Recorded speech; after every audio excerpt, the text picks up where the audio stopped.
Ishrah sadri Quran, imla qalbi Quran, wasli hayati Quran. Assalamualaikum warahmatullahi wabarakatuh. Bagaimana kabarnya anak-anak sekalian? Mudah-mudahan kita semua selalu dalam lindungan Allah Subhanahu wa taala dan kita tetap semangat dalam pembelajaran daring ini. Selanjutnya, pada hari ini kita akan melanjutkan pelajaran agama Islam, yaitu pelajaran yang kedua tentang Asmaul Husna. Baiklah anak-anak sekalian, sebelum kita mulai pelajaran hari ini, mari kita bersama-sama berdoa. Bismillahirrahmanirrahim. Rabbis shrahli sadri wa yassirli amri wahlul 'uqdatam min lisani yafqahu qawli. Rabbi zidni ilma warzuqni fahma, amin ya rabbal alamin. Selanjutnya, pada pelajaran yang kedua ini kita akan mempelajari tentang Asmaul Husna. Sebelumnya, pasti kalian sudah pernah belajar tentang Asmaul Husna dan arti dari Asmaul Husna itu sendiri. Kemudian berapa jumlahnya kalian juga pasti sudah mengetahui, karena pada tingkat sebelumnya kalian juga sudah belajar tentang Asmaul Husna. Pada materi yang kedua ini kita akan mempelajari tentang Asmaul Husna. Di antaranya yang pertama adalah Al-Mumit, yang kedua Al-Hayyu, ketiga Al-Qayyum, dan yang keempat adalah Al-Ahad. Baiklah, yang pertama adalah Asmaul Husna Al-Mumit. Al-Mumit artinya adalah yang maha mematikan. Kita harus yakin bahwa Allah Subhanahu wa taala lah yang menetapkan kematian kepada seluruh makhluknya. Kapan Allah berkehendak, itu adalah kehendak Allah Subhanahu wa taala. Kematian tidak memandang siapapun, baik dia muda ataupun tua, orang sakit ataupun orang sehat, orang kaya ataupun miskin, ataupun punya jabatan atau tidak. Itu adalah kehendak dari Allah Subhanahu wa taala.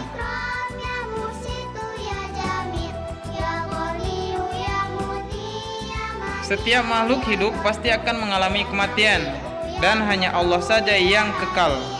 Sebagaimana firman Allah dijelaskan dalam Quran surat Az-Zumar ayat yang ke-42, yang artinya Allah memegang nyawa seseorang pada saat kematiannya, dan nyawa seseorang yang belum mati ketika dia tidur. Maka dia tahan nyawa orang yang telah ditetapkan kematiannya, dan dia lepaskan nyawa yang lain sampai waktu yang ditentukan. Sungguh pada yang demikian itu terdapat tanda-tanda kebesaran Allah bagi kaum yang berpikir. Quran Surah Az-Zumar ayat 42. Oleh sebab itu, kita harus meneladani Asmaul Husna Al-Mumit. Karena dengan kita meneladani Asmaul Husna Al-Mumit, maka kita akan sadar bahwasannya seluruh makhluk akan merasakan kematian. Maka untuk menuju kematian itu kita harus banyak beribadah dan beramal soleh agar mendapatkan balasan yang baik dari Allah Subhanahu wa taala. Sebagaimana dijelaskan dalam firman Allah Quran surat An-Nahl ayat 97. Mari anak-anak kita baca bersama-sama.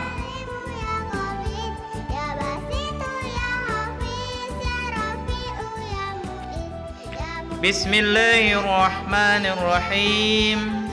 Man 'amila shalihan min zakarin aw unsa wa huwa mu'minun falanuhyiyannahu hayatan thayyibah wa lanajziyannahum ajrahum bi ahsani ma kanu ya'malun. An-Nahl ayat 97. Artinya, barang siapa mengerjakan kebajikan, baik laki-laki maupun perempuan, dalam keadaan beriman, maka pasti akan kami berikan kepadanya kehidupan yang baik, dan akan kami beri balasan dengan pahala yang lebih baik dari apa yang telah mereka kerjakan.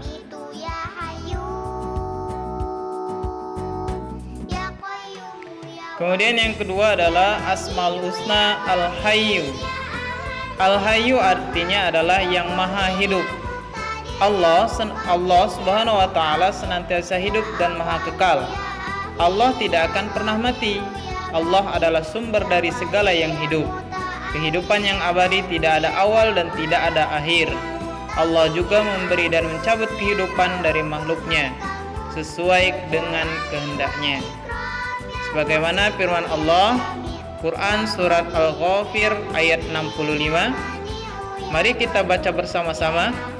Bismillahirrahmanirrahim. Wal hayyu la ilaha illa huwa fad'uhu mukhlishina lahuddin. Alhamdulillahi rabbil alamin. Al-Ghafir ayat 65.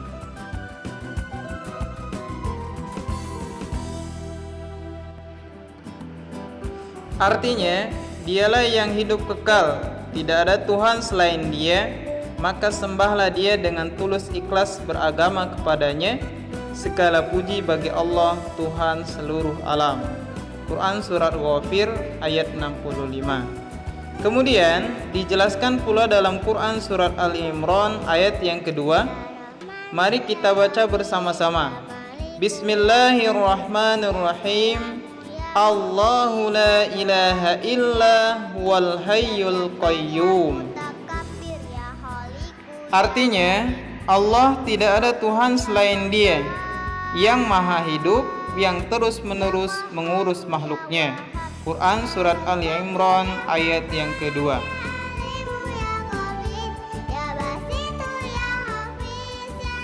Sifat Allah yang maha hidup sama seperti sifatnya yang lain, yaitu bersifat mutlak, tidak mengalami pengurangan, perubahan, kerusakan atau peniadaan. Sementara kehidupan makhluk bersifat keterbatasan, yaitu ketika telah mencapai batasnya maka kehidupan itu akan selesai, yakni akan mengalami kematian. Jadi bagaimana cara kita meneladaninya? Untuk meneladani Asmaul Husna Al-Hayyu, maka kita harus mempergunakan kesempatan hidup yang diberikan Allah Subhanahu wa taala dengan sebaik-baiknya, seperti banyak melakukan amal kebajikan dan dengan banyak beramal yang soleh. Karena dengan melakukan hal tersebut, maka Allah akan menghidupkan jiwa, hati, akal, jasmani dan rohaninya dengan iman, Islam dan ihsan.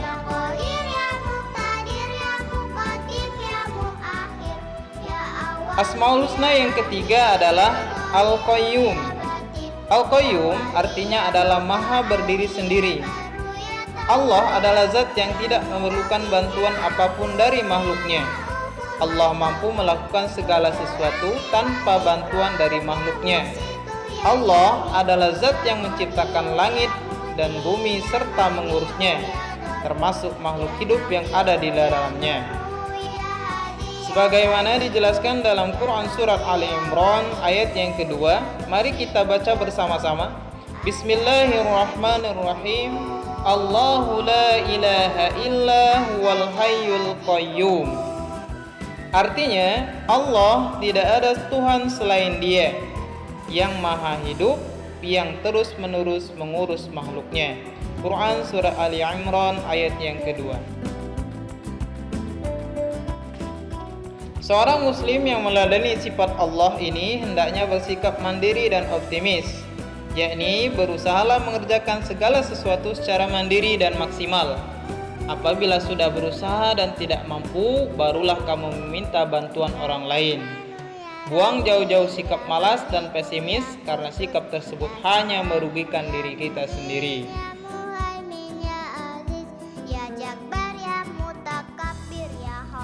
Dan yang Asmaul Husna yang keempat adalah Al-Ahad. Al-Ahad artinya yakni yang Maha Esa, baik zat, sifat maupun asma namanya. Esa artinya satu. Jadi Allah itu satu, tidak ada Tuhan selain Allah. Dan tidak ada Tuhan yang wajib disembah selain Allah. Kita beribadah, berdoa, meminta pertolongan hanya kepada Allah. Orang yang menyembah kepada selain Allah disebut dengan musyrik. Dosa dari perbuatan musyrik sangat besar.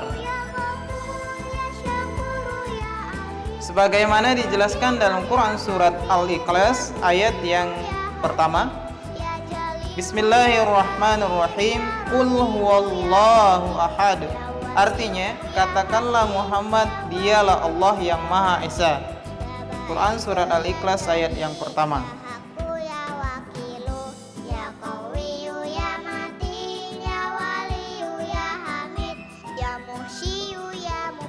Jadi kesimpulan pelajaran hari ini adalah bahwasannya yang maha mematikan dan menghidupkan seluruh makhluk itu adalah Allah Subhanahu wa taala.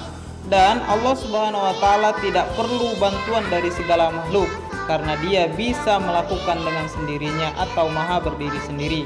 Kemudian Allah Subhanahu wa taala Dia Maha Esa. Ia tidak beranak dan tidak pula diperanakan. Baiklah, demikianlah pelajaran agama Islam pada hari ini. Mudah-mudahan kita dapat memahami dan dapat mengamalkan dalam kehidupan sehari-hari. Jika ada yang kurang paham atau kurang jelas, bisa Ananda langsung tanyakan kepada Pak Sarun. Baiklah, kita tutup pelajaran hari ini dengan bersama membaca lafal hamdalah. Alhamdulillahirabbil alamin. Wa akhiri wa billahi taufiq wal hidayah. Wassalamualaikum warahmatullahi wabarakatuh.